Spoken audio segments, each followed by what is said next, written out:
नमस्कार दोस्तों, आइए शुरू करते हैं। नासा का X-59 आखिर क्यों बना चर्चा का विषय। दोस्तों, नासा का X-59 यह एक प्रायोगिक सुपरसोनिक विमान है जिसे ध्वनि की गति से तेज़ उड़ने पर भी सोनिक बूम यानी जोरदार धमाका की बजाय एक हल्की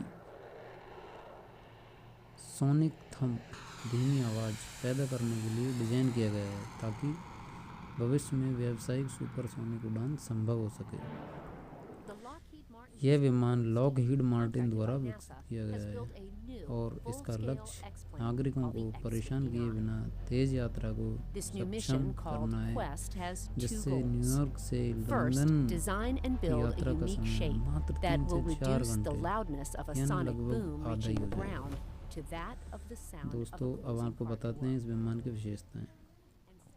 इस विमान का मुख्य उद्देश्य तेज़ आवाज़ को कम करके सोनिक बूम की जगह सोनिक थंप उत्पन्न करना है, जिससे ज़मीन पर लोगों को कम शोर महसूस हो। अब बात करते हैं इसकी डिज़ाइन के बारे में। इसकी डिज़ाइन बहुत ही यूनिक है।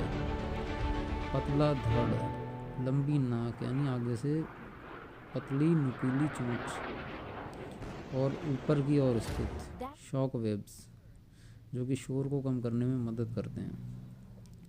इसकी खास बात यह है, इसमें जो कॉकपिट है उसमें पारंपरिक खिड़की नहीं है, बल्कि कैमरे और डिस्प्ले एक्सटर्नल विजन सिस्टम का यूज किया गया है। इसे हाल ही में नवंबर 2025 में सफलतापूर्वक इसने अपनी पहली उड़ान भरी और उसका परीक्षण अभी जारी है। दोस्तों, आप सोच रहे होंगे ये कोई नई तकनीक है।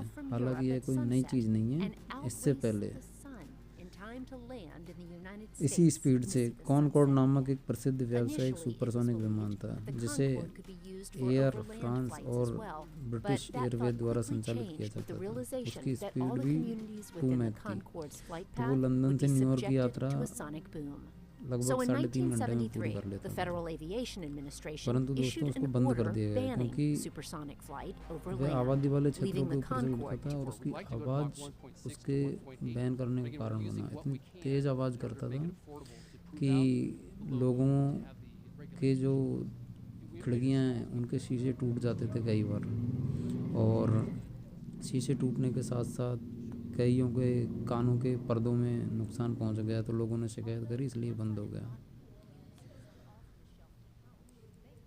और एक और था टुपोलेव Tu-144। ये सोवियत संघ रूस का विमान था। अब दोस्तों, X-59 इन पुराने विमानों से अलग कैसे है। ये पुराने विमानों से इसलिए अलग है क्योंकि इसे विशेष रूप से सोनिक बूम की बजाय सोनिक थंप एक हल्की आवाज़ में बदलने के लिए डिज़ाइन किया गया है, जिससे ये भविष्य में शहरों के ऊपर भी सुपरसोनिक उड़ान भर सकें। तो दोस्तों, कैसी लगी आपको जानकारी? धन्यवाद।